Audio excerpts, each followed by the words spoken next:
Сайн байцгаана уу? Монгол улсын иргэн сайд занаж төрнө байна. За өнөөдөр Монгол улсын үндэсний статистикийн хороо 2025 оны нийгмийн эдийн засгийн үзүүлэлтүүдийг нэгтгэж дууслаа. Санхүү эдийн засгийн бүх үр дүн тоо баримтууд одоо нэгтгэгдэж эцсийн байдлаар гарч ийн гэсэн үг.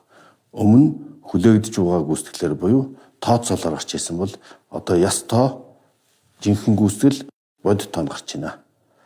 Ингээ над энэ эдийн засгийн бодит байдлын талаар хоёр сайн мэдээ байна. Нэгдүгээрт оны эцсийн гүйцэтгэлээр 6 орчим хувь өсөх болов гэж таамаглаж байсан бол яг бодит гүйцэтгэл үзэхэд эдийн засаг 6.8% өссөн байна. 6.8% өсөлтийн 2.9% нь буюу одоо бараг 40% нь хөдөө аж ахуйн өсөлтөөс эдийн засгийн өсөлт бий болсон байна. За уул уурхай дотор бол оюу толгой өсөлт 1.1% эзэлж байгаа. Энэ хоёр өсөлт бол эдийн засгийн гол өсөлтийн хөшүүрэг боллоо. Хоёр дахь хамгийн сайн мэдээ бол Монгол улсын эдийн засгийн бодит тоо бит гүйцэтгэл бүх салбарт өссөн байна. Хөдөө аж ахуйн салбарт өссөн байна. Аж үйлдвэрийн салбарт өссөн байна. Аялал жуулчлалын салбарт өссөн байна. Жишээлбэл аялал жуулчлалын салбарт оны эцсийн байдлаар аялал жуулчлалын орлого бол 700 сая долларт хүрлээ. Манай экспортын гол орлого боллоо. За жуулчдын тоо 847.7 мянгад хүрсэн. За манай хамгийн олон жуулчид Оросын холбооны улс, Хятад улс, Солонгос улсаас жуулчид ирсэн байна. За Япон, Казахстан, Америк, Герман, Турк улсын жуулчид бол дараагийн хувийн амжилт. Ингээд нийтдээ 847.2 мянган жуулчид ирсэн. Өнгөрсөн оныхоос 25% өрнөдөр байна.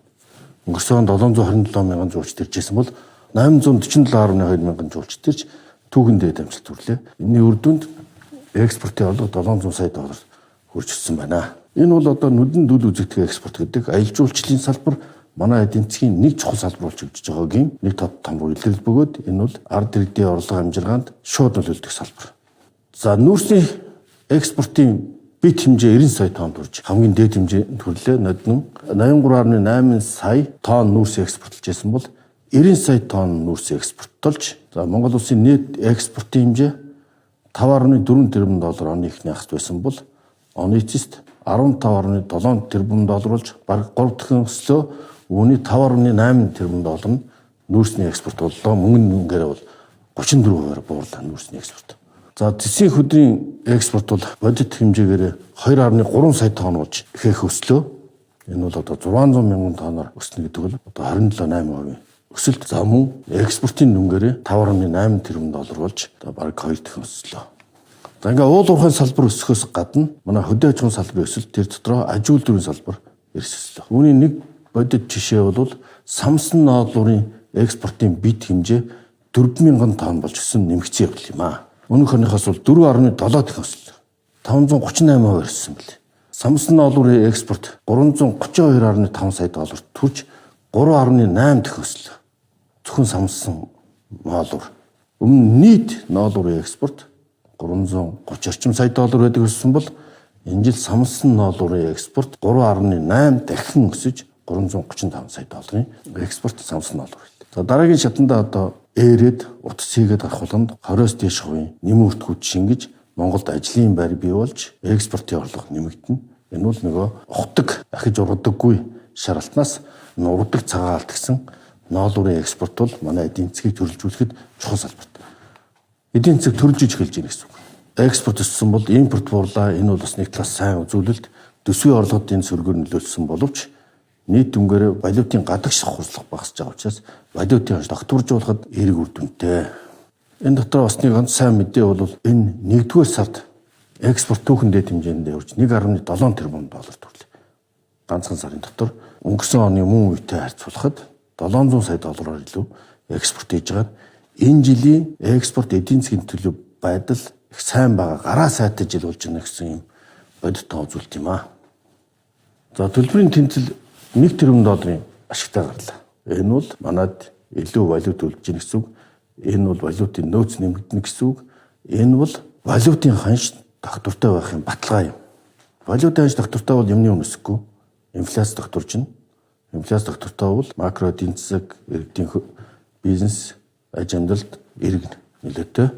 Валютын нөөц оны эцэст 7 тэрбум доллар болж өнгөрсөн онд бол одоо 5 тэрбум доллар байсан бол 7 тэрбум доллар болж одоо 1.5 тэрбум доллар өслөө.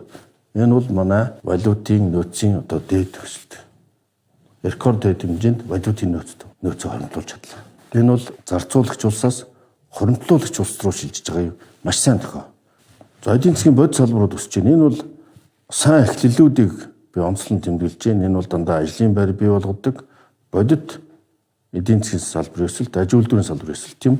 За энэ дотор барилгын салбарын өсөлт, бодит өсөлт 16% төрлөө. Энэ хэмжээгээр барилгачдын маань ажил бүтээн байгуулалт 16% өссөн гэсэн үг. Барилгын салбарын бодит өсөлт нь мөнгөнд нөнгөө өсөлт нь бол илүү өрсөлдөж байж байгаа. Ийм учраас барилгын салбар илүү эрчимтэй хөгжиж байна. Барилгын материалын үйлдвэрлэл, барилга засварын ажил эрчимжиж байна гэсэн үг.